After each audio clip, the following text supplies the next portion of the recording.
வணக்கம். முதல் பார்வை நிகழ்ச்சியில் உங்களை சந்திப்பதில் மகிழ்ச்சி. இன்றைய முதல் பார்வை நிகழ்ச்சியில் மார்க்சிஸ்ட் கம்யூனிஸ்ட் கட்சியை சேர்ந்த சிந்தன் அவர்களும் அரசியல் பார்வையாளர் பெருமாள் மணி அவர்களும் கலந்து கொள்ள இருக்கிறார்கள். இவர்கள் இருவருடன் இணைந்துதான் இன்றைய முதல் பார்வை பயணிக்க இருக்கிறது. இன்று முக்கியமான செய்தி அதிமுகவினுடைய பொதுச் செயலாளர் வி.கே. சசிகலா அவர்கள் தலைமையில் சட்டமன்ற உறுப்பினர்கள் கூட்டம் இன்னைக்கு ஆலோசனை கூட்டம் கூடுது அப்படிங்கிறது. அதோட பொருத்தி பார்க்க வேண்டிய இன்னொரு செய்தியும் வந்திருக்கு. திமுகவினுடைய செயல் தலைவர் அவர்கள் ஸ்டாலின் அவர்கள் சொல்லியிருக்கிறாங்க, நீங்கள் பதவியை பற்றி எந்த கவலையும் படாதீங்க, மக்கள் நலன் மாநில நலன் சார்ந்த விஷயங்களை தொடர்ந்து நீங்கள் செயல்படுங்க அப்படிங்கிற மாதிரி சொல்லியிருக்கிறாங்க. இந்த ரெண்டு விஷயத்தையும் நீங்கள் எப்படி பார்க்குறீங்க? அதாவது ஆமாம், நீங்கள் சொன்ன மாதிரி ஒரு எதிர்பாராத சூழலில் எம்எல்ஏக்கள் கூட்டம் கூட்டியிருக்காங்க. அது மேலே ஒரு எதிர்பார்ப்பு எல்லாருக்குமே இருக்குது. என்ன முடிவெடுப்பாங்க, ஏன் இந்த மாதிரியான ஒரு கூட்டம் நடக்குதுன்னு. ஆளுங்கட்சியாக இருக்கிறதுனால, பொதுவாக மற்ற கட்சியாக இருந்தால் அவங்களுடைய கூட்டம் இன்டர்னல் விஷயம்னு விட்டுருவாங்க. பட் ஆளுங்கட்சிங்கிற போது அதுக்கு ஒரு கூடுதல் முக்கியத்துவம் இருக்குது. 2 நாள் முன்னால் அந்த ஆலோசகராக ஜெயலலிதாவால் நியமிக்கப்பட்ட ஷீலா பாலகிருஷ்ணன், அதோடு சேர்த்து இன்னொரு அதிகாரி இப்போ உதவியாளராக இருந்தவங்க, அவங்களுடைய ராஜினாமா, இதெல்லாம் சேர்ந்து ஒரு யூகத்திற்கு வழிவகுத்திருக்கிறது. இன்னைக்கு அது தெரிஞ்சிடும்னு நினைக்கிறேன். பட் ஆனால் நீங்கள் திமுகவுடைய வார்த்தைகளை ஒரு போன இடைத்தேர்தலிருந்து கவனிச்சுட்டு வந்தீங்கன்னா, விரைவில் ஆட்சி மாற்றம் வரும் என்று அவர்கள் தொடர்ந்து சொல்லி கொண்டிருப்பது, அப்புறம் சட்டமன்ற கூட்டத்திலேயே உங்களுக்கு எண்ணிக்கை பத்தலைன்னா பரவாயில்ல, நாங்கள் இருப்போம் அப்படின்னு சொல்லி கிண்டலாக துரைமுருகன் சொன்னது. அதுக்கு பிறகு வெளில பேட்டி கேட்கும்போது அப்படியே ஒரு நிலைமை ஏற்பட்டால் நாங்கள் முடிவு செய்வோம் அப்படின்னு அவர் சொன்னது, இதெல்லாம் பார்க்கும்போது ஒரு அரசியல் காய் நகர்த்தல்கள் நடந்து கொண்டு இருப்பது புரியுது. அட் த சேம் டைம் நம்ம திமுகவுடைய வார்த்தைகளை வைத்துக்கொண்டு அவர்கள் இப்படி கணக்கு போடுகிறார்கள் என்று சொல்வதை விடவும், அதிமுகவுக்குள்ள ஒரு சூழல் நெருக்கடி இருக்கிறது, அந்த நெருக்கடியை சுட்டி காட்டுகிறார்கள் என்று தான் இந்த விஷயங்களை வச்சு பார்க்க முடியுது. அந்த நெருக்கடி உருவாவதற்கான சாத்தியமும் இருக்குது.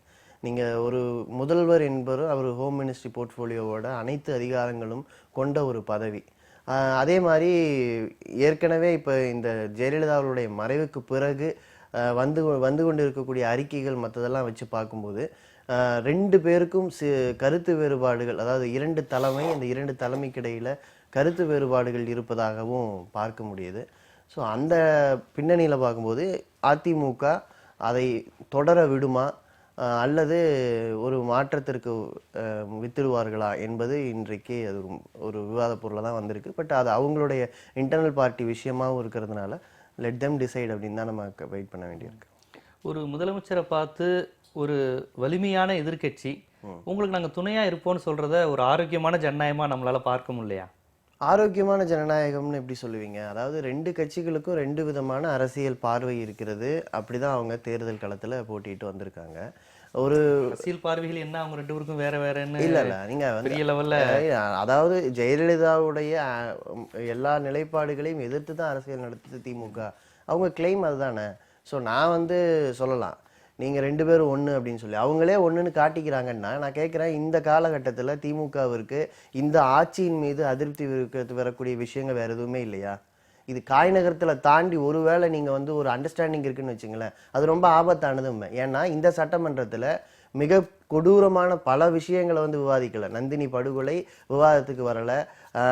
இதே காலகட்டத்தில் ஜல்லிக்கட்டு விஷயத்தில் திமுக வெளியிட்ட அந்த வார்த்தைகள், அது வறட்சி நிவாரணம்ங்கிற விஷயத்தில் அவ்வளவு கூர்மையாக இல்லை. ஸோ ஒரு திமுகவுக்கும் அதிமுகவுக்கும் இடையில நீங்கள் எதிர்பார்ப்பது போல ஒரு ஆரோக்கியமான அண்டர்ஸ்டாண்டிங் இருக்குன்னா அது சரியான அண்டர்ஸ்டாண்டிங் இல்லைன்னு தான் நான் சொல்லுவேன். இதை நம்ம அப்படி பார்க்க முடியாது. ஏன்னா நீங்கள் இது ஒரு தேர்தல் இப்போ நீங்கள் ஒரு சட்டமன்றம் நடந்துகிட்டு இருக்கு. தமிழ்நாட்டுடைய மிக முக்கியமான பல பிரச்சனைகள் பின்னுக்கு போயிருக்கு. ஆளுங்கட்சி தன்னுடைய ப்ரையாரிட்டியாக என்னத்தை வச்சிருக்கு? இப்போ ஜெயலலிதா ஆட்சி காலத்தில் பல முறைகேடுகள் நம்ம சுட்டி காட்டியிருக்கோம், பல வழக்குகள் தீர்ப்புகள் பெண்டிங் இருக்குது. அதெல்லாம் இப்போ பின்னால் ஒரு கால்குலேஷன் போயிட்டுருக்கு. நீட்டு விஷயத்தில் அதே மாதிரி இன்னைக்கு உணவு பாதுகாப்பு சட்டத்தில் ரேஷன் மானியம் சர்க்கரைக்கான மானியம் குறைக்கப்பட்டிருக்கிறதுல பல விஷயங்களில் தமிழ்நாட்டுடைய நலன்கள் பின்னுக்கு போயிருக்கு.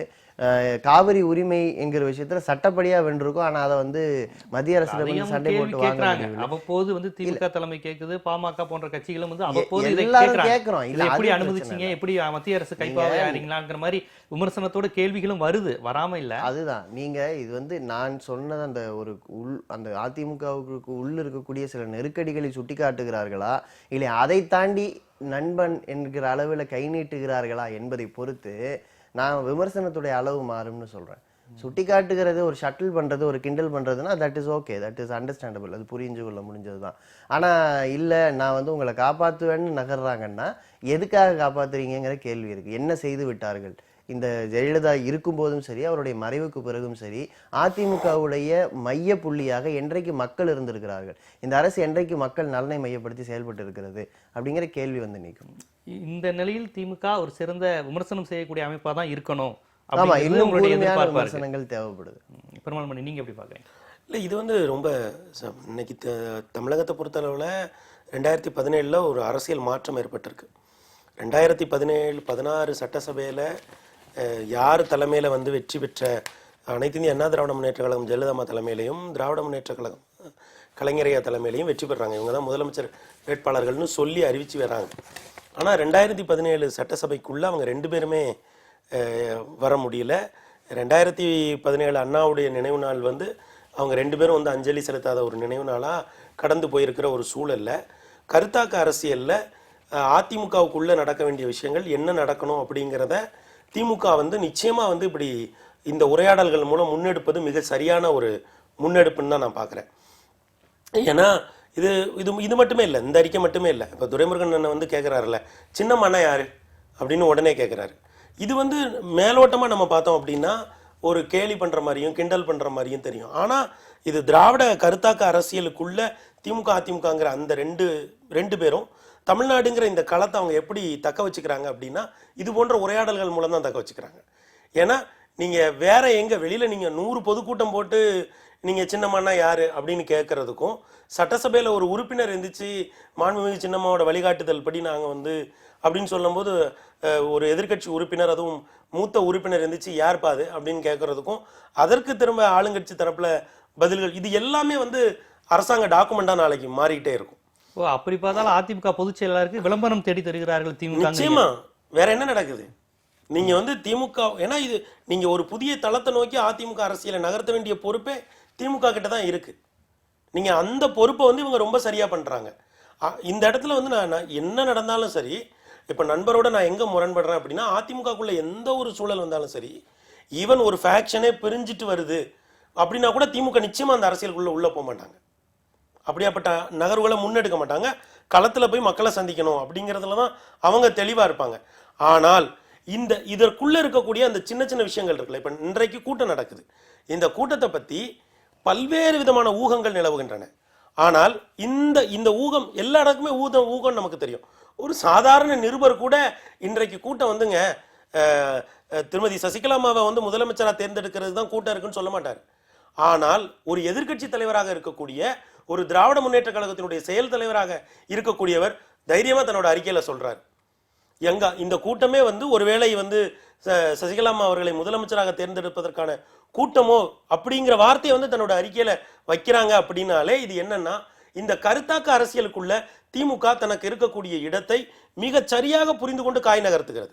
ஏன்னா இது ரெண்டு பேருமே எதிரெதிர் தன்மையில இருக்காங்க. இப்போ முதலமைச்சராக இருக்கக்கூடிய பன்னீர்செல்வம் ஐயா அவர்கள் வந்து ஒரு தலைவராக உருவாவதற்கு முன்னால் முதலமைச்சர் ஆயிட்டாங்க. ஸ்டாலின் ஐயா வந்து ஒரு முதலமைச்சரா இன்னும் வரல, ஆனா ஒரு தலைவராக உருவாக்கி நிற்கிறாங்க. ஏன்னா he became a leader before chief minister அப்படின்னு ஒரு வார்த்தை உண்டு. அப்போ நீங்க ஒரு அதிகார பொறுப்புக்கு வர்றதுக்கு முன்னாடி இவங்க ஒரு தலைவராக வந்து உருவாகி நிற்கிறாங்க. அப்படி நிற்கிற போது ஸ்டாலின் ஐயா வந்து தெளிவா புரியுறாங்க, இந்த கருத்தாக்க அரசியல்ல தன்னோட ரோல் வந்து ரொம்ப பெருசு. அதிமுகக்குள்ள யார் வேணா எமர்ஜ் ஆகட்டும், அது ரெண்டாவது விஷயம். அதுல வந்து திமுக நிச்சயமா தலையிடவே போறதில்ல, தலையிட மாட்டாங்க. ஆனால் அந்த நகர்வுகள், ஒவ்வொரு நகர்வுகள்லையும் திமுகவோட ரோல் என்ன? ஏன்னா இது வெளியே இருந்து நீங்க பாக்குறப்ப திமுக ஏன் இதை சொல்றாங்க அப்படின்னு நீங்க புரிஞ்சுக்கணும். அப்படின்னா இந்த 69 வருட தமிழக அரசியல் எப்படி நடந்திருக்கு, ராஜாஜி என்ன சொல்றாருன்னு பெரியார் பார்த்துட்டே இருப்பாரு. ராஜாஜி சொன்ன உடனே ஒரு அறிக்கை விடுவார் பெரியார். அதற்கு பிறகு நீங்க வந்து பாத்தீங்கன்னா சத்தியமூர்த்திக்கும் ராஜாஜிக்குமான இருந்த எதிர் அரசியல் வந்து காமராஜருக்கும் ராஜாஜிக்குமான ஒரு எதிர் அரசியலா மாறின பொழுது பெரியார் போயிட்டு நான் பச்சை தமிழன் அப்படின்னு சொல்லி காமராஜருக்கு பின்னாடி தன்னுடைய பலத்தை வந்து அதெல்லாம் முழுக்க முழுக்க ஒரு கருத்தியல் பின்னணியோட நடந்தது. இந்த சார்பு ராஜாஜி காமராஜர் எதிர்த்ததுக்கு வந்து குலக்கல்வியில இருந்து பல்வேறு விஷயங்கள் இருந்தது. முழுக்க முழுக்க தேசிய நீரோட்டத்துக்கு எதிராக இருந்த பெரியார் காமராஜரை ஆதரித்ததுக்கு சமூக நீதி பார்வை இருந்ததெல்லாம் வேற. ஆனா அதை வந்து நீங்க அப்படியே இதோட ஒப்பிட்டு பாக்குறீங்களா? நிச்சயமா அதிமுக இந்த அதிமுக உரசலோடு அந்த கருத்தியல் சமர ஒப்பிட்டு பாக்குறீங்களா? அதுதான் இல்ல நிச்சயமா இப்ப உங்களை மாதிரியான ஒரு நெறியாளர் தான் இந்த கேள்வியே எரிய முடியும். ஏன்னா நிச்சயமா அது அப்படிதான், அதனுடைய நீட்சி தான் இது. தமிழக அரசியலை நீங்க அந்த கருத்தாக்க அரசியல் இருந்து தமிழக அரசியல் எங்க நகர்ந்து வந்திருக்குன்னு பாருங்க. திமுக காங்கிரஸ்ங்கிற ஒரு கருத்தாக்க தளம் இருந்தது. அந்த கருத்தாக்க தளத்துல இருந்து நகர்ந்து வந்து, ஏன்னா இந்த கேள்வி ரொம்ப நுணுக்கமா நீங்க கேட்கறீங்க, அந்த திமுக காங்கிரஸ்ங்கிற கருத்தாக்க தளத்துல இருந்து அப்படி நகர்ந்து வந்து திமுக அதிமுகங்கிற கருத்தாக்க தளத்துல வருது. தேசிய கட்சிகளை வெறும் தேசிய கட்சிகள் அதிகபட்ச வாக்குகளை வைத்திருக்கக்கூடிய காங்கிரஸ்க்கே இங்க 4.5% வாக்குகள் தான் இருக்கு. அதற்கு பிறகு இருக்கக்கூடிய பிற தேசிய கட்சிகளோட வாக்கு சதவீதம் 2%, 1.5 அப்படிங்கிற அளவுல தள்ளியிருக்காங்க. கடைசியாக நடைபெற்ற 3 சட்டப்பேரவை இடைத்தேர்தல்களில் திமுக அதிமுக பெற்ற வாக்குகளோட கூட்டு எவ்வளவு அப்படின்னு நீங்க பாத்தீங்கன்னா ரொம்ப முக்கியமான இடைத்தேர்தல். ஏன்னா அந்த தேர்தலை பொறுத்தளவுல கலைஞர் ஐயாவும் பிரச்சாரத்துக்கு போல, ஜெயலலிதாவும் பிரச்சாரத்துக்கு போல, 2 பேருமே ரொம்ப ஆக்டிவ் பாலிடிக்ஸ்ல அந்த டைம்ல இல்ல. 96% வாக்குகளை இவங்க பெற்றிருக்காங்க. அப்போ திமுக அதிமுக 2 பேரும் சேர்த்து. அப்போ இந்த இடத்துல இருந்து தான் நம்ம இந்த இடத்த நம்ம புரிஞ்சுக்க வேண்டியதா இருக்கு. ஏன்னா நீங்க இன்னைக்கு எதிர்க்கட்சி தலைவர் திமுகவினுடைய செயல் தலைவர் ஸ்டாலின் ஐயாவுடைய அறிக்கையை நீங்க பாத்தீங்கன்னா, தடுப்பணைகள் கட்டுவது, மாநிலத்தினுடைய நீட் பிரச்சனை, மற்றபடி வெவ்வேறு சிக்கல்களை வந்து பேசிட்டு இறுதியா அந்த அறிக்கை எங்க வருதுன்னா, நீங்க முதலமைச்சரா நீடிக்கிறது பத்தி நீங்க கவலைப்படக்கூடாது, நீங்க பயப்படாம முதலமைச்சரா நீடிக்கணும். இந்த வரி ரொம்ப முக்கியம். மறைமுகமா சசிகலாவுக்கு ஆதரவா சொல்றாருங்கிறீங்களா? இல்ல, கிடையவே கிடையாது. நீங்க அப்படி புரிஞ்சுக்கவே முடியாது. நீங்க திமுக சசிகலாவை ஆதரிக்கிறாங்களா, பன்னீர்செல்வம் ஐயாவை ஆதரிக்கிறாங்களான்னு நீங்க முடிவுக்கே வர முடியாது. ஆனால் இன்றைக்கு ஒரு நிகழ்வு நடக்கணும் வைங்க, இன்றைக்கு அதிமுக ஒரு நிகழ்வு நடக்குனா அதுல திமுக தன்னுடைய கழுத்தை வரிவா சொல்லுவாங்க. சட்டப்பேரவை நடக்கிறப்ப உள்ள சொன்னாங்க இல்லைங்களா, நீங்க தான் முதலமைச்சரா தொடரணும் அப்படின்னு. ஏன்னா ஒரு ஊடகங்களே கூட ஒரு செய்தியாக வெளியிட அச்சப்படுகிற ஒரு விஷயம். ஆனா இப்ப நீங்க பாருங்க, ஷீலா பாலகிருஷ்ணன் அவர்கள், திருமதி ஷீலா பாலகிருஷ்ணன் அவர்கள் வந்து ராஜினாமா பண்றாங்க, திரு வெங்கட்ரமணன் அவர்களும் ராஜினாமா பண்றாங்க. நிச்சயமா என்னை போன்ற அரசியல் பார்வையாளர்களுக்கு என்ன ஒரு பார்வை இருக்கு அப்படின்னா, ஜெயலலிதா அம்மா ஒரு பேட்டர்ன் ஆஃப் கவர்மெண்ட்டை 2011 உருவாக்குறாங்க. எப்படின்னா சில செக்ஸ் அண்ட் பேலன்ஸை உருவாக்குறாங்க. இப்போ உதாரணத்துக்கு ஈரோடு மாவட்டத்திலிருந்தே வலிமையான தலைவரா திரு செங்கோட்டையன் இருந்தா அங்க வந்து முக்கியத்துவம் இல்லாத, அந்த அளவுக்கு களத்துல முக்கியத்துவம் இல்லாத ஒருத்தருக்கு அமைச்சர் பதவி கொடுப்பாங்க. இது மாதிரி மாநிலத்தினுடைய வெவ்வேறு இடங்கள்ல முக்கியமான தலைவர்கள் இருக்கிற போது அவர்களுக்கு அடுத்த நிலையில இருக்கிறவங்கள அரசுல வச்சிருப்பாங்க. அதே மாதிரி அரசையே பொறுத்தளவு வந்து பாத்தீங்கன்னா அரசியல் ஆலோசகர்கள், அரசுக்கு ஆலோசகர்கள்னு சில பேரை வச்சாங்க. அப்போ ஜெயலலிதாவுடைய அரசியலுக்கு பிறகு வந்து என்ன பண்ணணும்னா, அந்த செக்கை எல்லாமே நம்ம எடுத்து விட வேண்டிய நேரம் வந்துருச்சு. இப்ப நீங்க அதனுடைய ஒரு கூறு தான் என்னன்னு பாத்தீங்கன்னா, ஜெயலலிதா அம்மா வந்து பதவி கொடுக்காமல், அல்லது அவங்க பெரிய தலைவர்களா இருந்திருப்பாங்க, ஆனா பதவி கொடுக்காம இருந்திருப்பாங்க. அப்படி இருந்த ஒரு 20 பேரை கூப்பிட்டு இவங்க இன்னைக்கு சசிகலா அம்மா வந்து பதவி கொடுத்து இவங்க உள்ள கொண்டு வராங்க. அதனுடைய ஒரு நீட்சி தான் இந்த ரெண்டும் ஒரே நாள்ல நடக்குது. திருமதி ஷீலா பாலகிருஷ்ணன் அவர்கள் பதவி ராஜினாமா பண்ண, ஷீலா பாலகிருஷ்ணன் பதவி விலகுனதை இவ்வளவு நேர்மறையா பாக்குறீங்க நீங்க? இல்ல, நிச்சயமாங்க.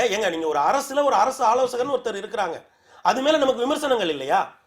அதாவதுங்க நீங்க வந்து நிச்சயம் இதுல ஒரு விஷயம் பாசிட்டிவான விஷயம் என்னன்னா, பல இடங்கள்ல வந்து என்ன ஆகும்னா, சீஃப் மினிஸ்டரோட ப்ராக்சிமிட்டியை வச்சு ரொம்ப இளைய IAS அல்லது IPS அதிகாரிகள் ஒரு ஆட்சி அதிகாரத்துல ஒரு முக்கிய இடத்துல இருப்பாங்க. ஆனா தமிழ்நாட்டு அரசியல்ல எப்போதுமே அந்த அதிகார அந்த சீனியாரிட்டி ஆஃப் பியூரோக்ரஸிக்கு ரொம்ப முக்கியத்துவம் கொடுப்பாங்க. இப்ப அந்த சீனியாரிட்டி அடிப்படையில் திருமதி ஷீலா பாலகிருஷ்ணன் அவர்களும் திரு ராமானுஜம் அவர்களும் அரசு ஆலோசகர்களா இருந்ததை நீங்க ஏத்துக்குவீங்களா? நிச்சயமா அது அதர் கான்ஸ்டிடியூஷனல் அத்தாரிட்டி தான். ஷீலா பாலகிருஷ்ணனுக்கும் ராமானுஜத்துக்கும் மறைந்த முதலமைச்சர் ஜெயலலிதாவிடம் இருந்த நெருக்கம் இப்போ இருக்க பொதுச் செயலர் VK சசிகலாவிடம் இருக்கு. அது நெருக்கனே நீங்க பார்க்க வேண்டாம். நான் அப்படி அந்த நெருக்கனே நான் பார்க்கல. ஜெயலலிதா அம்மா தனக்கு நெருக்கமான ஒருவரெல்லாம் பொறுப்புல வைக்கக்கூடிய அவங்க வந்து ரொம்ப கட் த்ரோட் பாலிட்டிஷியன். அவங்களுக்கு நெருக்கம் இல்ல, அது ஒரு பேட்டர்ன், அவ்வளவுதான். அது வந்து தனக்கு நெருக்கமா இருக்காங்க அல்ல அப்படிலாம் கிடையாது. அவங்க ஒரு கட் த்ரோட் பாலிட்டிஷியன். அட்மினிஸ்ட்ரேஷன்ல இவங்க இருக்கிறது நல்லது, அது ஒரு பேட்டர்ன். அது அவங்களுடைய பணிப்பளுவை குறைக்கும் அப்படிங்கிறதுனால தான் அந்த ஏற்பாடு அவங்க செஞ்சிருக்காங்க. அந்த ஏற்பாடு இன்றைக்கு போகுது. ஆனால் அப்படி போறதுக்கு அந்த ஏற்பாடு இன்றைக்கு போறதுங்கிறது ஒரு நிர்வாகம் சார்ந்த விஷயம். இதை நம்ம இன்னொரு கோணத்துல கூட பார்க்க முடியும். பன்னீர்செல்வம் ஐயா வந்து இன்றைக்கு ரொம்ப ஆக்டிவா இருக்காங்க. டெல்லிக்கு போறாங்க, ஹைதராபாத்துக்கு போறாங்க, அமராவதிக்கு போறாங்க, மதுரைக்கு போறாங்க, சில இடங்கள்ல வெற்றி கிடைக்குது, சில இடங்கள்ல தோல்வி கிடைக்குது. ஆனா எல்லா நேரங்கள்லயும் ஊடகங்களை சந்திக்கிறாங்க. அதனால அவங்க எடுக்கிற அந்த அரசியல்ல எந்த இதுவும் இல்லை. ஆனா நீங்க கவனிக்க வேண்டிய விஷயம் என்னன்னா, திருமதி ஷீலா பாலகிருஷ்ணன் அம்மா வந்து பதவியை விட்டு ராஜினாமா பண்றதுக்குள்ள ஒரு அரசியல் இருக்குன்னு எதிர்க்கட்சி தலைவர் சொல்றாங்க இல்லைங்களா, அதுதான் இங்க நுட்பமான இடம். சிந்தன் அவர் பெருமாள்மணி வந்து ஒரே விஷயம் தான் சொல்றாரு. அதாவது திராவிட இயக்கம் திமுக அதிமுக வந்து தனக்கு எதிரான கொள்கை ரீதியில் முரண்பட்ட தேசிய கட்சிகளோடு நின்ற காலம் போய் இந்த நம்ம 2 கட்சிகளோட தான் நமக்கு இருக்கணும் அப்படிங்கிற அந்த நிலைக்கு வந்துட்டாங்க. அதற்கான அரசியலை தொடர்ந்து செய்றாங்க. திராவிட கட்சிகளுக்கு நிகரா இன்னொரு திராவிட கட்சி தான் இருக்கணுமே ஒழிய வந்து விடக்கூடாது அப்படிங்கிறதுல தெளிவா இருக்கிறாங்க. அதை திமுக தெளிவா செய்யுதுங்கிறத அவர் சொல்றாரு. இப்போ நீங்க பெருமாள்மணி பயன்படுத்தின வார்த்தைகள்லயே நீங்க பாத்தீங்கன்னா, பெரியார் காலத்தை வந்து கருத்தியல் தளம்னு சொல்லும்போது, தமிழ்நாட்டுக்கு இப்ப நடக்கிற அரசியலை பேசும்போது கருத்தாக்கம்னு வராரு. கருத்து ஆக்கம், ஒரு அமைப்பு வலிமையை மையப்படுத்தி ஒரு கருத்தாக்கம் செய்து அதன் மூலமாக அரசியல் நடத்துவது வேறு. ஒரு பண்பாட்டு தளத்திலும் சமூக தளத்திலும் அரசியல் இயக்கமாக முன்னெடுப்பதற்கான கருத்தியல் வலிமையில கருத்தியல் மோதல்களை செய்யறது வேற. இப்ப திமுகவுக்கும் அதிமுகவுக்கும் இடையில கருத்தியல் மோதல்லாம் ரொம்ப காலமாவே இல்லாம போயிருச்சு. அவர் சொல்றது மாதிரி எனக்கான எதிரி யார் என்பதை முடிவு செய்வதில் இந்த 2 கட்சிகளுமே தெளிவாக இருக்கிறார்கள். அவர்களுக்கு பலவீனமான எதிரிகள் தேவை, அது ஒருவருக்கு மாற்று ஒருவர் என்றுதான் வைத்துக் கொள்கிறார்கள். அதுல வந்து இப்போ ஏற்கனவே நீங்க தேர்தல் நேரத்தில் இது கலைஞர் ஒரு அறிக்கை விட்டாரு, திராவிட இயக்கங்களை வீழ்த்த முடியாதுன்னு 2 கட்சிக்கும் சேர்த்து அறிக்கை விட்டாரு. ஸோ இது இப்போ இதுக்கு பிறகு தேர்தல் இவர் பெருமாள்மணியுடைய விளக்கப்படி பார்த்தா இப்பவும் கூட அந்த எதிர் அரசியல் என்பது அதிமுகவுக்கு திமுகவும் திமுகவுக்கு அதிமுகவும் எதிர் அரசியலாக இருக்கணும் அப்படின்னு சொல்லி வருது. இப்போ இவங்க பண்றது எல்லாமே வந்து பன்னீர்செல்வமா சசிகலாவா, ஒரு நபருடைய நலன் என்ன, இன்னொரு நபருடைய நலன் என்ன, அதற்கு பின்னால் இருக்கக்கூடிய கணக்குகள் என்னன்னு பேசுறாங்க. இது சாமானிய மக்களுக்கு என்ன பலனை கொடுக்கும்? அதான் என்னோட கேள்வி. ஸோ நான் வந்து சமூக தளத்திலிருந்தும் கருத்தியல் தளத்திலிருந்தும் இந்த 2 இயக்கங்களும் விலகி போய் திராவிட கருத்தியலுடைய பிரதிநிதிகளாக அவர்கள் இருக்கிறார்களா, அல்லது திராவிட அரசியல்னு ஒரு பேட்டர்னை உருவாக்கி வச்சிருக்காங்களா அப்படிங்கிறதான் கேள்வி. அந்த பேட்டர்ன் இருக்குல்ல, ஒரு அரசியல் பேட்டர்ன், தமிழ்நாட்டுக்குன்னு ஒரு அரசியல் பேட்டர்ன், அது உள் மாநில பிரச்சனைகளை இங்க தமிழர் சார்ந்த சில பிரச்சனைகளை நாங்க வலுவா பேசுவோம் என்பது மட்டும் பத்தாது. ஏன்னா இந்த குறிப்பிட்ட 20 ஆண்டு காலங்கள்ல தமிழ்நாட்டுடைய தனிப்பட்ட நலன்கள், அது சுயாட்சி சார்ந்து நம்ம ஓரளவுக்கு முன்னால போனோம்னு சொன்னா இப்ப நிறைய அடி வாங்கியிருக்கோம். இல்ல நீங்க ஏங்க இப்போ நீங்க 20 வருடத்துல சோசியல் ஜஸ்டிஸ்லயும் அது திருப்பி வரும். அதுதான் அதுக்கு வரும். இயக்கங்களை ஆண்ட இடங்களை விட திராவிட இயக்கங்களை ஆண்ட இடங்கள் மிகச் சிறப்பாக அவர் அது போதாதுங்கிறாரு. நீங்க கட்சி சண்டை தான் போட்டிருக்கீங்க, நீங்க கருத்தியல் சண்டை என்பதிலிருந்து அரசியலை விலகி கொண்டு வந்துட்டே இருக்கீங்கன்னு தான் நான் சிந்தனுடைய வார்த்தைகளையே நான் கடன் வாங்கி சொல்றேன். திராவிட சிந்தனைக்குள்ள ஒரு திராவிட பாலிடிக்ஸ் இருக்கு, திராவிட அரசியல் இருக்கு. அந்த திராவிட அரசியலினுடைய பொலிட்டிக்கல் பேட்டர்ன், நண்பர் தான் அந்த பொலிட்டிக்கல் பேட்டர்ன்ங்கிற வார்த்தை, அந்த பொலிட்டிக்கல் பேட்டர்னும் பொலிட்டிக்கல் ஐடியாலஜியும் ஒன்னோட ஒண்ணு தொடர்புடையது. இல்ல அதுதான் பொலிட்டிக்கல் பேட்டர்ன் அப்பப்ப சரி பண்ணணும். இல்ல அதுல இருந்து நம்ம மாறி வருவோம். இப்ப நீங்க வந்து பியூரோக்ரசியில சீனியாரிட்டி மெயின்டைன் ஆகுதுன்னு ஒரு வார்த்தை சொன்னாரு. அது ஷீலா பாலகிருஷ்ணன்ல ஆரம்பிச்சு நீங்க பல பேர் இருக்காங்க. எல்லாரும் என்ன கம்யூனிட்டி சேர்ந்தவங்க? அப்போ நம்ம வந்து அதிகாரத்துல நம்மால வந்து இந்த கருத்தியல கேள்வி கேக்குறீங்க நீங்க. ஆமா, இல்ல அது வந்து உடைக்க முடியாம இருப்பதற்கு சில காரணங்கள் இருக்குன்னு சொல்றேன். எனக்கு வந்து அந்த ஜாதி என்ன இந்த ஜாதி என்னங்கிறது பிரச்சனை இல்லை. ஆனா அதிகார படிநிலையில உடைக்க முடியல, அதை நம்ம புரிஞ்சுதான் ஆகணும். ஆனா அதே சமயம் இங்கதான் பேக்வர்ட் கம்யூனிட்டி சேர்ந்த நீதிபதிகள் வந்தாங்க. நான் 2ஐயும் சேர்த்து தான் நான் பார்க்க விரும்புறேன். இல்ல அதிகாரிகள் எல்லா தரப்புலயும் தான் இருக்காங்க, ஒரு குறிப்பிட்ட சமூகத்தை சார்ந்தவங்க மட்டும் கிடையாதுங்க. கொஞ்சம் அதாவது இல்ல நீங்க முதலமைச்சருடைய தனி செயலாளர்களா இருந்தவங்களை நீங்க குறிப்பிட்டு சொன்னீங்க. பெரும்பான்மையா யார் இருக்காங்கன்னு அவங்க சொல்லுங்க. திராவிட கருத்தியல் நான் சொன்ன இந்த பியூரோக்ரசி பாயிண்ட் நான் தெளிவா இருங்க திருப்பி வருவோம். எனக்கு விருப்பமானவங்கன்றதுனால பியூரோக்ரசில கீழ இருக்கிற ஒருத்தங்களை கூட்டிட்டு வந்து அவங்க மேல வைக்க, அது வேற. நீங்க பேசுறது சீஃப் செக்ரட்டரியா அந்த பொறுப்புக்கு நியமிக்கிறாங்க. புரியுது. இல்ல நீங்க தமிழ்நாட்டுல இப்ப அதே மாதிரி பொருளாதார கொள்கைகளை பார்த்து 20 ஆண்டுகள் growth politics அப்படிங்கிற வார்த்தையை பயன்படுத்தினார். எஸ்இசெட்டுகளுக்குள்ள வந்த நிறுவனங்கள், நீங்க இவங்க திராவிட கட்சிகள்ல இருக்கக்கூடிய முதலாளிகளே எடுத்துங்க, அவர்களுடைய தனிப்பட்ட நிறுவனங்கள்ல சமூக நீதியை அமலாக்க முடிஞ்சிருக்கா? ஏன்னா கருத்தியல் ரீதியாக வென்றெடுக்க முடியல. நான் வந்து ஏதோ திராவிட கொள்கையை குறை சொல்லணும் இல்ல, கருத்தியல் ரீதியாக அப்படி யாரும் புரிஞ்சுக்கல. ஆமா இல்ல, கருத்தியல் ரீதியாக அதில் இருக்கக்கூடிய நல்ல அம்சங்களை வளர்த்தெடுப்பதில் கடந்த 20 ஆண்டுகள் பின்னோக்கி தான் சென்றிருக்கிறார்கள். அது வளர்ச்சி அரசியல் என்கிற வார்த்தையை கருத்தியல் பக்கம் நின்று தான் நீங்க விமர்சனம் பண்றீங்க. ஆமா, அந்த பக்கம் நின்றுதான் விமர்சிக்க வேண்டி இருக்கு. அந்த அழுத்தம் தேவை. அந்த அழுத்தத்தை திமுக கொடுக்கும்னா நான் அதை வந்து கருத்தியல் தளத்திலிருந்து விவாதிக்கிறாங்க. கருத்தாக்கம் வேற, அதை யாராலையும் செய்ய முடியும்? கருத்தியல் கருத்தியல் அடிப்படையில இவங்க விமர்சனம் வைக்கல அதிமுகவை. ஆமா, வேறு சில சில உருவாக்கங்களை செய்யறாங்க. நீங்க ஒரு கான்ஸ்பிரசி தியரி பில்டப் பண்றாங்க, மத்தவங்க சொல்ல தயங்குற விமர்சனங்களை கூட சொல்றாங்கன்னு பெருமாள்மணி அவர் சொல்ற வார்த்தை என்ன, எதிலிருந்து வருது? நீங்க ஷீலா பாலகிருஷ்ணனுடைய ராஜினாமாவை ஒரு கட்சி கேட்டு விட்டால் நீ மீடியா கூட கேட்கல, கட்சி கேட்டுருச்சு, திமுக கேட்டுருச்சுன்னு சொல்றது என்ன? எனக்கு என்ன நலனது இல்ல, எனக்கு என்ன பயன்? நான் கேட்கிறேன், அவங்க ராஜினாமா செய்வதும் சரி, எக்ஸ்ட்ரா கான்ஸ்டிடியூஷன் அத்தாரிட்டியாக இருந்ததும் சரி, ரெண்டையுமே கொஸ்டின் பண்ணணும்ல. இந்த மாநிலத்திற்கு இவர் தேவையா? ஒரு கூடுதலாக நீங்க இந்த ஒரு அவர் வந்து பதவி ஓய்வு பெற்ற பிறகும் அவர் தேவையா என்ற கேள்வியை கம்யூனிஸ்டுகள் வைக்கும்போது திமுக ஏன் வைக்கக்கூடாது? அந்த கேள்வியை வச்சிருந்தா இந்த இடத்துல வந்து சமூக நீதியோ மற்ற விஷயங்களையும் அழுத்தி பேசியிருந்தா எங்கெல்லாம் மீறப்படுகிறதோ அதுதான் நான் சொன்னேன். நீங்க வந்து பொருளாதார கொள்கையை அமலாக்கும் போது எல்லா இடங்களிலும் இடஒதுக்கீடு பாதிக்கப்பட்டுச்சு, அரசு வேலைகள்ல இடஒதுக்கீடு பாதிக்கப்பட்டுச்சு. இந்த 20 ஆண்டுகள்ல நீங்க திமுகவை எதிர்த்து அதிமுக பேசும்போது கூட இந்த இடஒதுக்கீட்டு பிரச்சனையில இந்த பார்வையில் அவர்கள் பேசவில்லை. அது ஒரு பெரிய பிரச்சனை இருக்கு. உலகமயம் அமலாகும் போது இங்கு உள்ள வர ஒவ்வொரு முதலீடும் எந்த மக்களுக்கு நிரந்தர வேலையை கொடுக்கிறது, எந்த சாதி எந்த பிரிவினருக்கு தற்காலிக வேலைகளை கொடுக்கிறது. அவங்க தற்காலிக வேலையில் இருக்கிறதன் காரணமாகவும் நிலம் இழப்பதன் காரணமாகவும் வேலை இழப்பதன் காரணமாகவும் எந்த பகுதி மக்கள் பாதிக்கப்படுறாங்க? ஒரு இடத்துல நிலத்தை எடுத்துடுறீங்க, அந்த இடத்துல தொழிற்சாலை வரல, விவசாய தொழிலாளி பத்தி யார் கவலைப்படுவா? இந்த அமைப்புகளால் இந்த கருத்தியலை பின்பற்றி இருந்தால் கவலைப்பட்டிருக்க முடியுங்கிறேன் நான். அவர் முன்வைக்கிறது வந்து எந்த பிற்படுத்தப்பட்ட தாழ்த்தப்பட்ட மக்களுக்காக திராவிட இயக்க கருத்தியல் உருவானதோ, இத்தனை ஆண்டு காலம் அப்படி ஒரு பரப்புரை செஞ்சு ஆட்சிக்கு வந்தாங்களோ, இப்ப அந்த மாதிரி கருத்தியல் அடிப்பில் அவங்க பேசுவது கிடையாது. அந்த மாதிரியான இடஒதுக்கீடு இது போன்ற விஷயங்கள் கேட்கறது, நீங்க சொல்ற மாதிரி ஒரு பேட்டர்னை உருவாக்குறது, எனக்கு யார் எதிரிங்கிறத தீர்மானிக்கிறது, நீ லெவல்ல இருக்கணும், அந்த மாதிரி விஷயங்கள்ல நீங்க சொல்ற கவனத்தை செலுத்துறாங்களே ஒழிய அந்த பெரியார் அண்ணாவினுடைய அந்த கொள்கை அடிப்பில் இருந்து அவங்க விமர்சனமோ குறைகளோ வைப்பது கிடையாது அப்படின்னு இடஒதுக்கீடுல இருந்தே அவர் ஆரம்பிக்கிறார். இல்ல நிச்சயமா. எப்படினாங்க, நீங்க வந்து இந்த ரெண்டுமே ஒன்றுக்கொன்று, இப்ப நண்பர் நானும் எங்க முரண்படுறேன் அப்படின்னா, இந்த ரெண்டும் வேறு வேறு விஷயங்களா பாக்குறாரு. அதாவது கருத்தியல் சார்ந்த விவாதங்களும் கருத்தியல் சார்ந்த முன்னெடுப்புகளும் களத்துல வந்து இது போன்ற விஷயங்களை செய்வதும் வேறு வேறான விஷயங்கள் அப்படின்னு அவர் பாக்குறாரு. நான் என்ன பாக்குறேன்னா, இது ரெண்டுமே ஒரே புள்ளியில இருந்து வரக்கூடிய விஷயங்கள் தான். ஏன்னா நீங்க இந்த களத்தை நீங்க கையில வச்சிருக்கணும் அப்படின்னா, இப்ப நீங்க இன்றைக்கு வரைக்கும் நீங்க அதிமுகவுக்குள்ள நடக்கக்கூடிய விஷயங்கள் பற்றி திமுக தொடர்ந்து பேசிட்டு வராங்க. ஆனா நீங்க சொல்ல முடியுமா, திமுக வந்து அனைத்து இந்திய அண்ணா திராவிட முன்னேற்ற கழகத்தினுடைய பொதுச் செயலாளர் பக்கம் நிக்கிறாங்களா, இல்ல அதனுடைய முதலமைச்சர் பக்கம் நிக்கிறாங்களா? நீங்க சொல்லவே முடியாது. இந்த நுட்பமான கோடை அவங்க வரையறுக்கிறாங்க இல்லையா, இந்த இடத்துலதான் அவங்களுடைய இந்த உத்தியினால் மக்களுக்கு என்ன பலன், மக்களுக்கு நான் என்ன பலன் நான் சொல்றேன். அப்போ இந்த உத்தியால தான் இப்ப இந்த நேரத்துல அவங்க வந்து அதிமுகவுக்குள்ள நடக்கக்கூடிய விஷயங்களை கூர்மையாக பேசுவதன் மூலம் தான் ஒரு கவனம் நடக்குது. இந்த கவனம் இது எப்படி வந்தது? ஏன்னா இதுக்கு பின்னாடியே ஒரு மரபு இருக்கு. எப்படின்னா, நீங்க ஏன் வந்து போன சட்டசபையில பாருங்க, கலைஞரையாவோட பேரை சொன்னப்போ வந்து சொன்னாங்க, இந்த பேரெல்லாம் நீங்க சொல்லக்கூடாது, சட்டசபைக்குள்ள சொல்லக்கூடாது. ஏன்னா நீங்க இது வந்து அண்ணா கண்டுபிடிச்ச ஒரு அரசியல். எப்படின்னா, நீங்க திராவிட முன்னேற்ற கழகம் ஒரே நாள்ல வந்து 12,000 கூட்டம் 15,000 கூட்டம்லாம் நடத்தியிருக்காங்க. ஆனா அதெல்லாம் ஒரு சின்ன செய்தியா வரும். ஆனா சட்டசபைக்குள்ள இவங்க வந்து ஒரு விஷயத்த கேட்பாங்க, அது மறுநாள் தலைப்புச் செய்தியா மாறி இருக்கும்.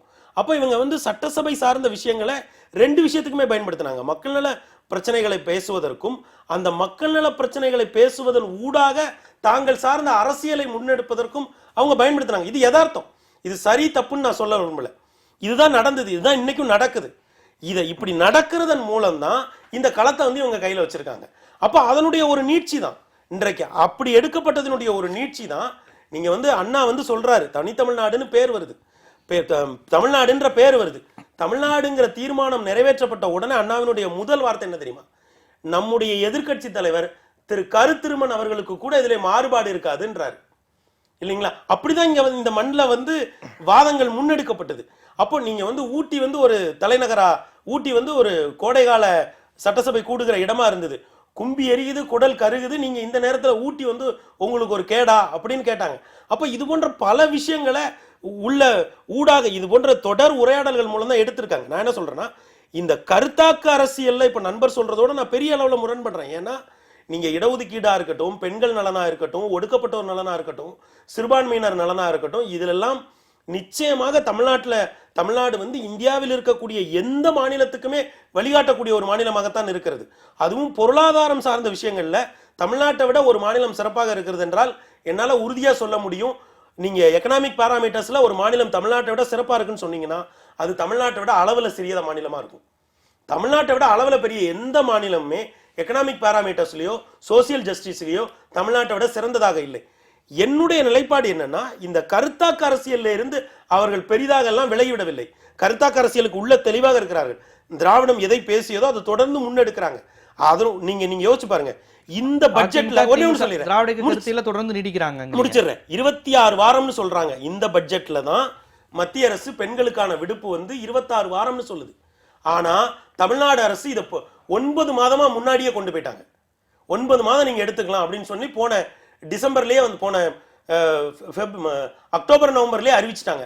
அப்ப அவங்க 26 வாரத்துக்கு வர்றதுக்கு முன்னாடி நாம வந்து 9 மாதத்துல போய் நிக்கிறோம். அது எந்த துறைகள்ல நீங்க பேசுங்களா? அது எந்த துறை? இல்ல நீங்க நான் வரேன், இல்ல முடிச்சிடறேன் வர. இப்ப என்ன பிரச்சனைனா, இப்ப இதே மாதிரி நீங்க இந்த பட்ஜெட் இருக்கு இல்லையா, இப்போது சமீபத்தில் வழங்கப்பட்ட பட்ஜெட்லயே தமிழ்நாட்டினுடைய நலத்திட்டங்கள், தமிழ்நாட்டினுடைய வளர்ச்சி திட்டங்கள் ஏறக்குறைய 30% திட்டங்களை இந்த பட்ஜெட் உள்வாங்கி இருக்கு. அப்ப மத்திய அரசு இங்க இருந்து உள்வாங்க வேண்டிய ஒரு சூழல்ல இருக்குது. ஆக அப்படி பார்க்கிற பொழுது இப்ப நண்பர் சொல்லக்கூடிய வாதம் இதற்கு அடுத்த கட்ட நகர்வுக்கு பயன்படும். இல்ல நீங்க பேசுனீங்க சட்டசபையை பத்தி. நான் சமீபத்திய உதாரணத்தை சொல்றேன். ஒரு பின்லேடன் படம்னு ஒண்ணு காட்டினார்லங்க. அந்த படம் 20ஆம் தேதி ஒரு இணையதளத்துல வெளியாகுது. அது எப்ப எடுக்கப்பட்டதுங்கிறது இப்ப பத்திரிகைகள்ல வருது. நான் கேட்கிறேன், இந்த படத்தை வைத்துக்கொண்டு எந்த புலனாய்வும் இல்லாமல் பேசுவது என்பது திராவிட கருத்தாக்கமா? அந்த கருத்தாக்கம் யார் செஞ்சது நமக்கு தெரியாதா?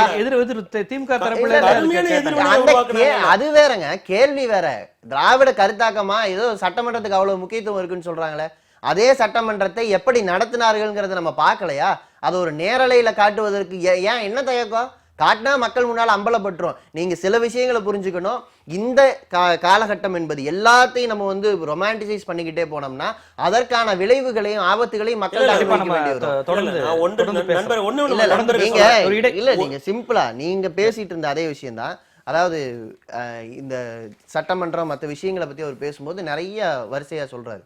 எல்லாம் வந்து இருக்கிறதுலே மிகப்பெரிய அளவுக்கு நல்ல விதத்துல நடந்துச்சுன்னு சொல்லிட்டு. ஆனால் எந்த விவாதத்தை நம்மால் குறிப்பிட்டு காட்டி இந்த விவாதத்தின் முகிழ்ப்பில் ஒரு சட்டம் இப்படி வந்ததுன்னு நம்ம சொல்ல முடியும்? இன்னும் பல்வேறு செய்திகளை நம்ம பேச வேண்டியது இருக்கு. ஒரு இடைவெளிக்கு பிறகு நம்ம பேசலாம். ஒரு சிறிய இடைவேளைக்கு பிறகு முதல் பார்வை தொடரும்.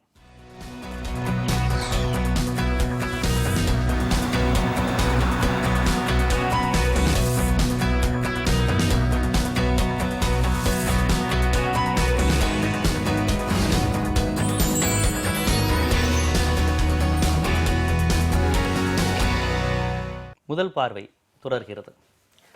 அடுத்து தேசிய அளவில் ஒரு முக்கியமான ஒரு செய்தி. உத்தரப்பிரதேச தேர்தல் அப்படிங்கிறது எப்பவுமே கவனிக்கப்படக்கூடிய ஒரு விஷயம். அதுவும் இந்த முறை வந்து பாஜக கடந்த நாடாளுமன்றத்தில் அவர்கள் பெற்ற ஒரு அபாரமான வெற்றியை தொடர்ந்து நடைபெறுது. ஆகவே மீண்டும் பாஜக இப்படி வாய்ப்பு கிடைக்குமா அப்படிங்கிற ஒரு கேள்வி இருக்கு. இந்த நிலையில் பகுஜன் சமாஜ் கட்சியினுடைய தலைவர் மாயாவதி அவர்கள் சொல்லியிருக்கிறாங்க, நாங்கள் வந்தால் சமூகத்தில் உள்ள உயர் சாதியில் உள்ள ஏழைகளுக்கும் இடஒதுக்கீடு, அதற்கான நாங்கள் ஆவணம் செய்வோம் அப்படின்னு சொல்லியிருக்காங்க. ஏற்கனவே ஒரு முறை அவங்க அப்படி சொல்லியிருக்கிறாங்க. அதாவது தலித் மக்களும் உயர் சாதிகளும் அப்படி ஒரு கூட்டணியை வந்து ஏற்கனவே அவங்க உத்தரப்பிரதேசத்தில் அமைச்சவங்க தான்.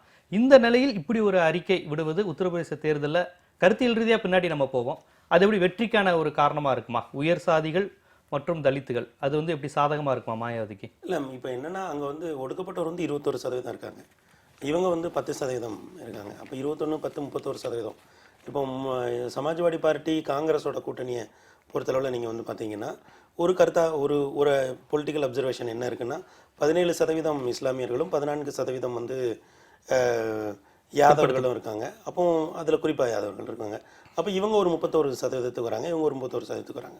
இந்த நம்பர் கேமில் வந்து இது கொஞ்சம் அவங்களுக்கு நிச்சயமாக வந்து ஒரு இதை கொடுக்கும். ஏன்னா சாமஸ் என்று சொல்லப்படக்கூடிய பிரிவினர் வந்து கடந்த தேர்தலில் 14 பாராளுமன்ற தேர்தலில் பெரிய அளவில் வந்து பாரதிய ஜனதாவுக்கு வாக்களித்தாங்க. அதனால தான் வந்து அவங்க வந்து 43% வாக்குகளை போய் பெற முடிந்தது, 70க்கும் மேற்பட்ட தொகுதிகளை பிடிக்க முடிஞ்சது. இப்போ என்ன பிரச்சனைனா, கடந்த தேர்தலில் வாக்களித்ததில் சாமஸ் வந்து நிச்சயமாக இந்த தடவை பிஎஸ்பிக்கு தான் அவங்க வாக்களிப்பாங்கன்னு இருக்கு. இந்த அறிக்கையில் ரொம்ப முக்கியமாக அவங்க ஒரு இடம் சொல்கிறாங்க, என்னென்னா ஒருவேளை பாரதிய ஜனதா இங்கே வறுமையானால் என்ன நடக்கும் அப்படின்னு அவங்க சொல்கிறாங்கன்னா, இங்கே ஒடுக்கப்பட்டவருக்கும் பிற்படுத்தப்பட்டவருக்கும் இருக்கக்கூடிய இடஒதுக்கீடே போயிடும். நாங்கள் வந்தோம் அப்படின்னா உயர் ஜாதியினருக்கு வந்து ஒரு பொருளாதார ரீதியாக பின்தங்கி இருக்கக்கூடிய உயர் ஜாதியினருக்கு நாங்கள் ஒரு இடஒதுக்கீடை கண்டிப்பாக கொண்டு வருவோம் அப்படின்னு அவங்க சொல்கிறாங்க. இதில் நான் 2 விதமான பார்வையை முன்வைக்க விரும்புகிறேன். ஒன்று வந்து இன்றைக்கு இந்தியாவில் இருக்கக்கூடிய மிகப்பெரிய ஒடுக்கப்பட்ட ஒரு தலைவர் வந்து செல்வி மாயாவதி அவர்கள் தான். காலச்சக்கரம் எப்படி மாறி சொல்லலுதுன்னு பாருங்கள். இந்தியாவில் நாம் ஒடுக்கப்பட்டவர்களும் பிற்படுத்தப்பட்டவர்களும் ஒரு காலகட்டத்தில் இடஒதுக்கீடு சம்பந்தமான வாதங்களை முன்னெடுத்த பொழுது அதை தீர்மானிக்கிற அல்லது அது வேண்டும் வேண்டாம் என்று சொல்லக்கூடிய இடத்தில் பெருவாரியாக இருந்த உயர் வகுப்பினர் இன்றைக்கு உயர் வகுப்பினருக்கு வந்து இடஒதுக்கீடு பொருளாதார ரீதியாக பின்தங்கி இருக்கக்கூடிய உயர் வகுப்பினருக்கு ஒரு ஒடுக்கப்பட்ட சமூகத்தை சார்ந்த ஒரு மிகப்பெரிய தலைவர் வந்து இடஒதுக்கீடு கொடுக்கப்படும் அப்படின்னு சொல்வதையே நான் வந்து ஒரு அரசியல் வெற்றியாகத்தான் நான் இதை பார்க்கிறேன். இந்த தனிப்பட்ட முறையில மாயாவதின் வெற்றியா பாக்குறீங்களா, இல்ல அந்த அளவுக்கு பிற்படுத்தப்பட்டோர் தாழ்த்தப்பட்டோர் அரசியல் அதிகாரம் பெற்றவர்களா வந்துட்டாங்கன்னு பாக்குறீங்களா? இல்ல குறிப்பா உத்தரப்பிரதேசம். இல்ல நிச்சயமா நீங்க ரொம்ப நுட்பமா எடுக்கிறீங்க. நிச்சயமா அப்படி பார்க்க முடியாது. அதாவது அதனாலதான் நான் அரசியல் உரையாடல்னு சொன்னேன். இது சமூகத்துக்குள்ள இதற்குள்ள பல்வேறு விதமான விஷயங்களும் இருந்தாலுமே கூட தன்னை ஒரு ஒடுக்கப்பட்ட இனத்தினுடைய பிரதிநிதியாக முன்னிறுத்தி கொண்டு காஞ்சிராமையா அவர்களுடைய கொள்கையிலிருந்து கிளைத்தெழுந்த ஒரு பெருங்கொண்ட தலைவராக எழுந்து நிற்கக்கூடிய செல்வி மாயாவதி அம்மா அவர்கள் வந்து இந்த இடத்துல வந்து நான் வந்து உங்களுக்கு இடஒதுக்கீடு தர்றேங்கிற இந்த பிரச்சாரத்தை சொல்றதுங்கிறது இருக்குல்ல, அதுவே வந்து நிச்சயமாக அரசியல்ல ஒரு கவனிக்க வேண்டிய புள்ளி. இந்த இடஒதுக்கீடுல இன்னொரு இடம் இருக்கிறது இந்த தேர்தலில். ஏன்னா இவங்க இதே மாதிரியான பீகார்ல இதே மாதிரி பாரதிய ஜனதா ஒரு புள்ளியிலையும் மற்ற கட்சிகள் ஒரு மகா கூட்டணி அமைத்த பொழுது அங்கிருந்து RSS தலைவர்கள் வந்து இடஒதுக்கீடு பற்றி பேசியது வந்து பெரிய அளவில் அவங்களுக்கு எதிராக போச்சு. லல்லு பிரசாத் அவர்கள் ஐயா வந்து ஒவ்வொரு ஊர்லேயும் போய் என்ன பேசினாங்கன்னா, அவன் வந்து அவனுக்கு இடஒதுக்கீடு போயிடும், வேலை போயிடும், அதுதான் முக்கியமான. ஏன்னா அப்போ 250 கூட்டங்களுக்கு மேலே அவர் உரையாற்றினார். அப்போ அதை தான் முன்னெடுத்தாங்க. அப்போ இதுலேயுமே அந்த மாதிரியான ஒரு டோனை வந்து அவங்க கொண்டு வந்துட்டாங்க. ஏன்னா அப்போ இது வந்து இடஒதுக்கீடு சார்ந்த அரசியல் அப்படிங்கிறத தாண்டி இப்போ ஏன்னா இப்போ உத்தரப்பிரதேச தேர்தலை பொறுத்தளவில் 10% வந்து உயர் வகுப்பினர் இருக்காங்க.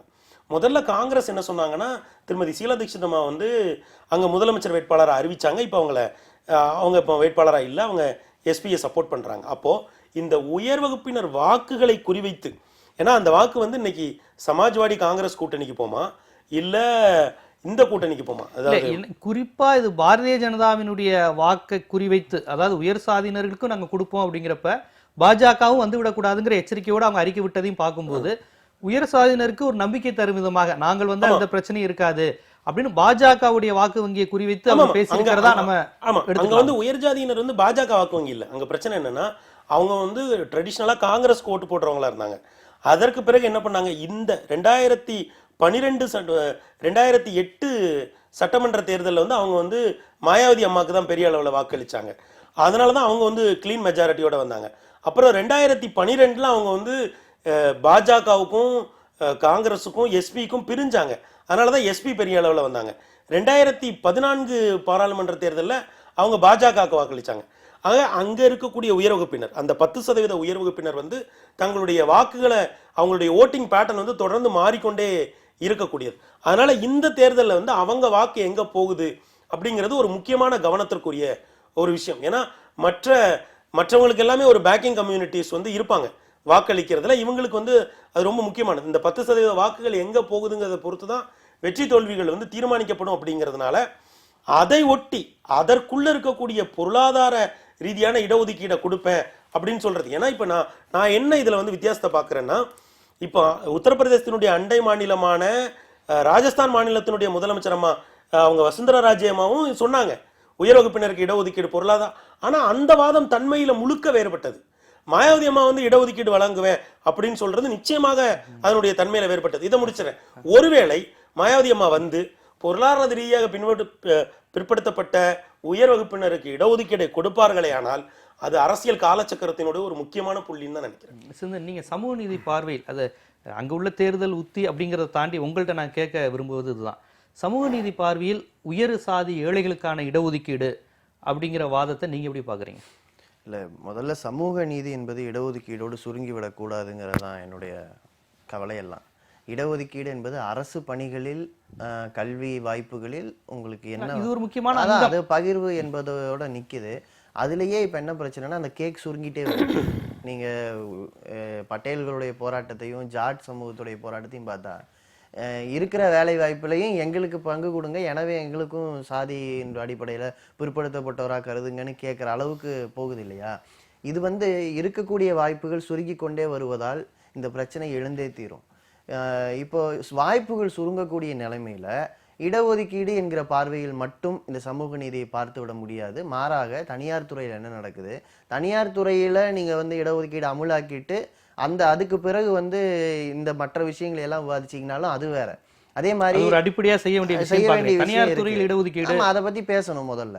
அதே மாதிரி நில உடைமை, வளங்கள், பொது வளங்களை எப்படி பயன்படுத்துகிறோம் என்பது, ஈவன் வங்கி கடன்ல ஆரம்பிச்சு எப்படி அது முன்னுரிமை அடிப்படையில யாருக்கு போய் சேருது என்பதெல்லாம் வாய்ப்புகளை தீர்மானிக்கிற விஷயங்கள். இது எல்லா விஷயத்தையும் நம்ம பேச வேண்டியிருக்கு. சரி, இடஒதுக்கீடு என்று தனியாக வந்தாலும் கூட உயர் சாதியினரிலும் வர்க்கம் சாதி ரெண்டுமே இங்க பிளே பண்ணுது.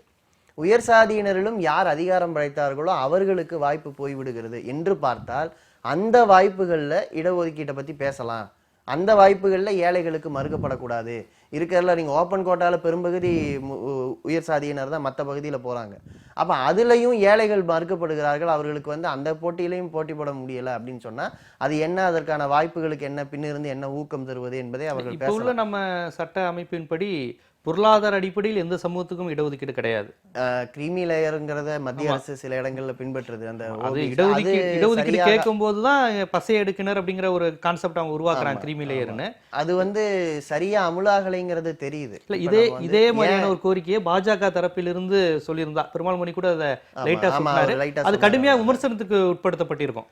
இல்ல, உயர் சாதி ஏழைகள்னு பாஜக பேசியிருந்தா இத அதான் சொன்னார். மாயாவதி அம்மா சொல்றதுதான் இது பெரிய முக்கியமான விஷயம்னு அவர் பதிவு செய்யறாரு. அரசியலா முக்கியத்துவமானது. நான் விமர்சிக்கிறதா இல்லையாங்கிறத தாண்டி அந்த சமூக நீதி என்கிற கோட்பாட்டுக்குள்ள போறேன். அந்த இடத்துல வரும்போது இது அதாவது நம்ம தமிழ்நாட்டை தாண்டி போனா மற்ற இடங்கள்ல ஓபன் கோட்டா என்பதில் பெரும்பகுதி உயர் சாதியினருடைய பகுதியாக பார்க்கப்படுகிறது. அங்க அவங்க தான் கோல வச்சுறாங்க. அப்ப அதுலயும் வசதி படைத்தவர்களா அல்லது ஏழைகளா என்ற விவாதத்தை இவங்க தூண்டி விடுறாங்கன்னு வச்சுக்கலாமே. ஆனால் அந்த கிரீமி லேயர் என்கிற கான்செப்ட் சரி, அதாவது பசையெடுக்கு என்று சொல்கிற பணக்காரர்களுக்கு கொஞ்சம் விலக்களிப்போம் அல்லது ஏற்கனவே வாய்ப்பு பெற்றவர்களுக்கு விலக்களிப்போம்ங்கிற கான்செப்ட் சரி. ஆனா அமுலாக்கத்தில் எப்படி இருக்கு, யார் அமுலாக்குறா, எந்த கருவி அதை கையாளுகிறது என்பதிலிருந்து தான் பிரச்சனை. ப்ரையாரிட்டைஸ்டு செக்டார் தனக்கு தகுந்த மாதிரியான வாய்ப்புகளை உருவாக்குகிறது.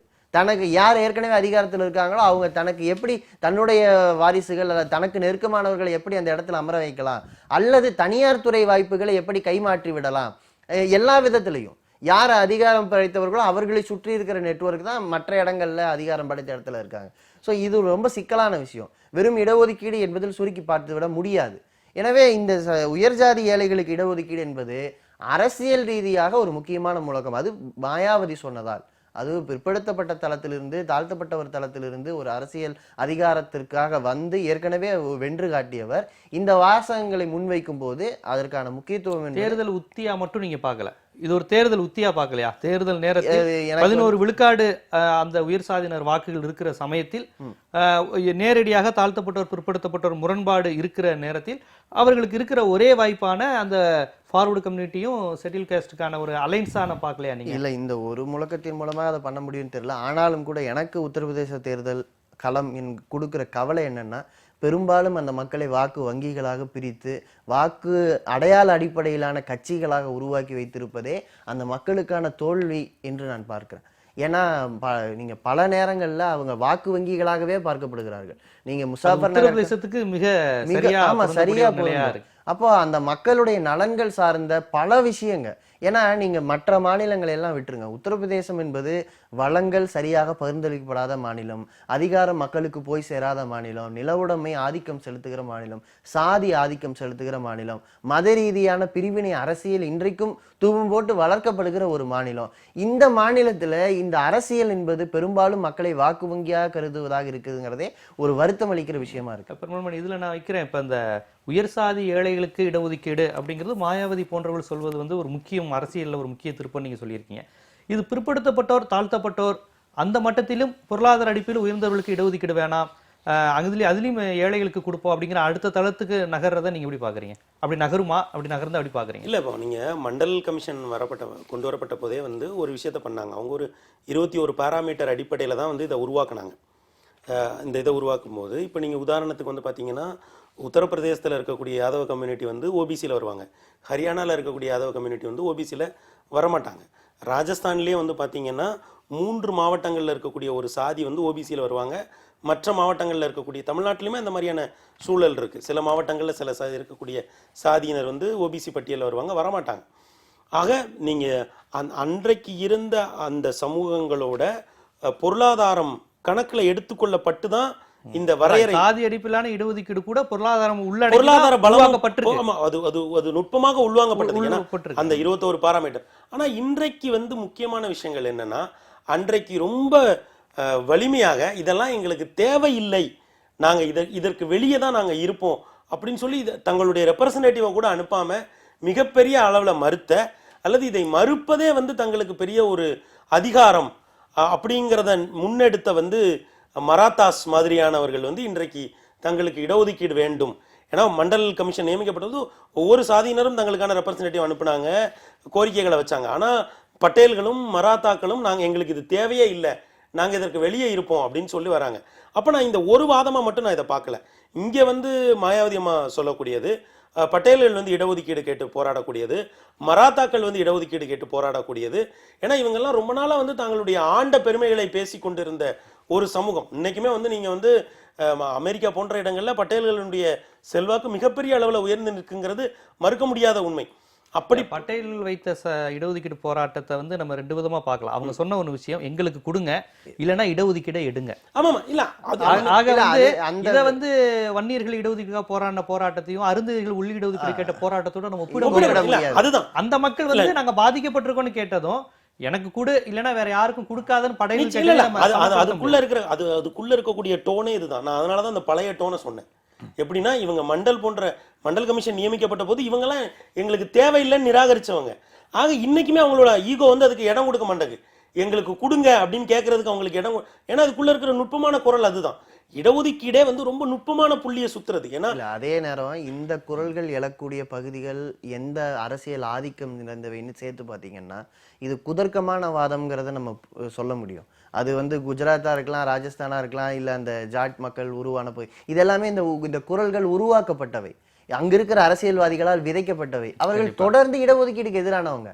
சோ அதனால நுட்பமா என்ன நுட்பமா பார்த்தாலும் அந்த குதர்க்கத்தை நீங்க மறுத்துட்டு கண்டிப்பா பார்க்க முடியாதுன்னு தான் நான் சொல்ல வரேன். பிற்படுத்தப்பட்டவர் தாழ்த்தப்பட்டவர் கேட்பதையும் இதையும் நம்ம சமப்படுத்த முடியாது. இல்ல சமப்படுத்த முடியாது. ஆனால் இடஒதுக்கீடு பற்றிய ஒரு மறுசீராய்வு, மறுபடிப்பு நிச்சயமா தான் இந்தியாவுக்கு தேவை.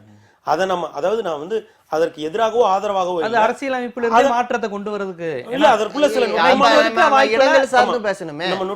வேலை வாய்ப்புகள் சுருங்கி கொண்டிருக்கிற நேரத்துல அந்த வேலை வாய்ப்புகளை உருவாக்கி இல்ல தனியார் துறை அதற்குள்ள கொண்டு வந்து அதற்கு பிறகு அதெல்லாம் பேசலாம். நம்ம அந்த வாய்ப்புகளே சுருங்கி இருக்கிறது, அப்ப நம்ம எப்படி இதை பேச முடியும்? அதாவது இப்ப நம்ம இது இடஒதுக்கீடு உத்தரப்பிரதேச அரசியல பேசினாலுமே அடுத்து நம்ம இப்ப எடுக்க போற செய்திங்கிறது இடஒதுக்கீடு, அந்த சமூக நீதி சார்ந்த ஒரு செய்தி தான் அடுத்து நம்ம எடுக்க போறோம். நந்தினி படுகொலை விவகாரம். இந்த விவகாரத்தை பொறுத்தவரையும் பல்வேறு விமர்சனங்கள் வந்தது. இது நடந்து 12 நாட்களுக்கு மேல ஆகுது. ஏன் சமூக செயற்பாட்டாளர்கள், மக்கள், ஊடகங்கள் எல்லாரும் இவ்வளவு மௌனமா இருந்தீங்கிற விமர்சனம்லாம் தாண்டி இப்போ 2-3 நாட்களாக அது பேசப்படுது ஊடகங்கள்ல, விவாதங்கள்ல, செய்தியாகவும் இதாகவும் தொடர்ந்து வந்துகிட்டு இருக்கு. இந்த நிலையில் நந்தினி விவகாரத்தில் காவல்துறை மீதும் அரசு மீதும் அந்த மக்கள் வைக்கிற குற்றச்சாட்டுகளை நீங்க எப்படி பாக்குறீங்க? இப்போ பொதுவாகவே வந்து தமிழ்நாடு வந்து பெண்களுக்கு எதிரான குற்றங்களுக்கு எதிராக ரொம்ப நுட்பமாக எதிர்வினை ஆற்றக்கூடிய ஒரு மாநிலம். நீங்கள் எந்த ஒரு குற்றம், பெண்களுக்கு எதிரான எந்த ஒரு குற்றம் நடந்தாலும் ஒரு குரல் மட்டுமே வராது, பல்வேறு குரல்களும் அந்த இடத்துல வந்து சேர்ந்து ஒலித்து தான் நாம் பெண்களுக்கான உரிமைகளை வந்து நம்ம தொடர்ந்து இப்படி மீட்டெடுத்து கொண்டு வந்திருக்கோம். நிச்சயமாக இந்த இந்த சிறுமியினுடைய படுகொலை, ஏன்னா அவங்களுக்கு 17 வயது தான், 16 வயது 17 வயது தான் ஆகுது அப்படிங்கிறத நம்ம ஊடகங்களில் பார்க்குறோம். இப்போ இதை ஒட்டியுமே தொடர்ந்து இருக்கக்கூடிய இந்த குரல்கள் இருக்குல்ல, அவங்களுக்கு நீதி கிடைக்கணும் அப்படிங்கிற அந்த குரல் இதில் வந்து என்ன, இன்றைக்கு வந்து மணிவண்ணன் ஒருத்தர் வந்து நேற்று மாவட்ட ஆட்சியர் திரு சரவணவேல் ராஜா வந்து அவங்க குண்டர் தடுப்பு சட்டத்தில் வந்து நேற்று அடைச்சிருக்காங்க. அப்போ காவல்துறை இந்த விஷயத்தில் வந்து எனக்கு ரொம்ப இதில் ஒரு இடம் எனக்கு காவல்துறையுடைய செயல்பாடுகளில் கொஞ்சம் அவங்க இன்னும் கொஞ்சம் நிதானமாக இருந்திருக்கலாமா அப்படின்னு தோணக்கூடிய ஒரு இடம் என்ன அப்படின்னு பார்த்தீங்கன்னா, அந்த நந்தினியினுடைய படுகொலை சம்பந்தமாக வந்து அவங்க பெற்றோர்கள் வந்து இங்கே வந்து SC/ST ஆணையத்தில் வந்து ஒடுக்கப்பட்டோர் ஆணையத்தில் வந்து புகார் அளிக்க வந்திருந்த நேரத்தில் அந்த சகோதரிகிட்ட வந்து இந்த பிணத்தை வந்து சடலத்தை எரிக்கணும்னு அடக்கம் பண்ணணும், இல்லைன்னா காவல்துறை வந்து அப்படின்னு ஒரு வேகம் காட்டி இருப்பதாக நமக்கு வந்து ஒரு தகவல் கிடைக்கிது. அவங்ககிட்ட கையெழுத்து வாங்கியதாகவும் அந்த உடனடியாக வந்து அந்த இனம் 3 நாள் ஆயிடுச்சு, இனிமேல் நீண்ட காலம் வச்சிருக்க முடியாது அப்படிங்கிற மாதிரி. இப்போ மேபி காவல்துறை என்ன சொல்லலாம், அதுக்குள்ள ஒரு சட்டம் ஒழுங்கு கோணத்தை வந்து கொண்டு வரலாம். ஆக இது போன்ற கொடூரமான கொலைகள், ஏன்னா இதனுடைய தன்மையே ரொம்ப கொடூரமாக இருக்குது. அது அவங்க வயிற்றில் இருந்த கரு வந்து ஒரு 5 வார சிசு இருந்ததா சொல்கிறாங்க. அப்புறம் வந்து அந்த பெண்ணுடைய உடலை வந்து பிளேடால் கீறி அந்த கருவை கலைக்க முயற்சி பண்ணதா, அப்புறம் கூட்டு பாலியல் வல்லுறவுக்கு வந்து அவங்க ஈடுபடுத்தப்பட்டதாக சொல்கிறாங்க. ஆக இது வந்து ஒரு மிக கடினமான, மிக நாம் கேட்பதற்கே வந்து மிகுந்த வேதனையும் துயரத்தையும் தரக்கூடிய ஒரு மிக கொடூரமான நிகழ்வு. இதில் வந்து அந்த அந்த அந்த ஒரு இடத்தை தவிர மற்றபடி மிக சரியாக தான் காவல்துறை தன்னுடைய செயல்பாடுகளை செய்திருக்காங்க. அப்புறம் அதே மாதிரி சமூக செயற்பாட்டாளர்களும் இதில் வெவ்வேறு தளங்களில் இயங்கக்கூடியவர்களும் இதில் வந்து தொடர்ந்து தங்களுடைய குரல்களை முன்னெடுக்கிறது. இதன் மூலம்தான் வந்து நாம் வந்து பெண்களுக்கான உரிமைகளை மீட்டிருக்கோம். ஆனால் இப்போ சமீபமாக நடக்கக்கூடிய ஒரு 4-5 இந்த பெண்களுக்கு எதிரான இந்த விஷயங்களில் வந்து பார்க்கும்போது இதில் ஒடுக்கப்பட்ட பெண்கள் வந்து பெரிய அளவில் பாதிப்புகளை சந்திக்கிறாங்க அப்படிங்கிறது ஒரு விஷயம். ரெண்டாவது வந்து ஒரு பிராந்திய தன்மையும் நான் இதில் இருக்கிறத பார்க்குறேன். அரியலூர், பெரம்பலூர், கடலூர், தருமபுரி இது போன்ற மாவட்டங்களில் வந்து இருக்குது. ஏன்னா இந்த பெண்களுக்கு எதிரான குற்றச்சாட்டுகளில் இந்த பிராந்திய தன்மையை நம்ம எப்போதுமே வந்து குற்றங்களில் ஒதுக்கி தள்ள முடியாது. என்னென்னா சிசு கொலைகள், பெண் சிசு கொலைகள் நடந்தபோது அது உசிலம்பட்டியிலையும் தருமபுரியிலையும் ராமநாதபுரம் பக்கத்தில் உள்ள இடங்கள்லையும் நடந்தது. அப்போ 91 தொட்டில் குழந்தை திட்டம் கொண்டு வரப்பட்ட போது அரசு வந்து அந்த பிராந்திய தன்மையை வந்து கணக்கில் எடுத்து இந்த பிராந்தியங்களில் ஏன் இப்படி நடக்குது அப்படிங்கிறத அவங்க மிகச்சரியாக கணக்கிட்டு அதற்கான தீர்வுகளை நோக்கி நகர்த்தினாங்க. இதை வந்து இதற்குள்ள இருக்கக்கூடிய சாதியம், மதவாதம் இதை பேசுகிற இதே வேளையில் இதற்குள்ள இருக்கக்கூடிய பிராந்திய தன்மையும் நாம் கணக்கில் எடுத்துக்கொண்டு அதற்கு ஆக்கப்பூர்வமான சில வேலைகளை செய்வதன் மூலம்தான். ஏன்னா இப்போ நீங்க செய்ய சொல்லுறது கூடுதலா கவனத்தில் எடுத்துக்கொள்ள வேண்டியது. ஆனால் இதில் சாதியும் ஆணாதிக்க வக்கரமும் முதன்மையா இருக்குங்கிறது நம்ம கண்டிப்பா பேச வேண்டிய ஒரு விஷயமா படலையா? பெண்களுக்கு எதிரான எல்லா குற்றங்களிலேயும் சாதியும் ஆணாதிக்கமும் தான் நிச்சயமா இருக்கும். அதாவது நந்தினி என்கிற அந்த பெண், அது பேர் சொல்லாமா அப்படின்னு இப்போ எனக்கு தோணுது. ஏன்னா நேற்று அந்த பெண்ணுடைய பெயரையும் பின்னணியையும் வைத்து வந்த சில விவாதங்களை பார்த்தேன். ரொம்ப மனது, அதாவது ஆணாதிக்க வக்ரம் எல்லா இடங்களிலும் ஊடுருவி கிடக்கிறது.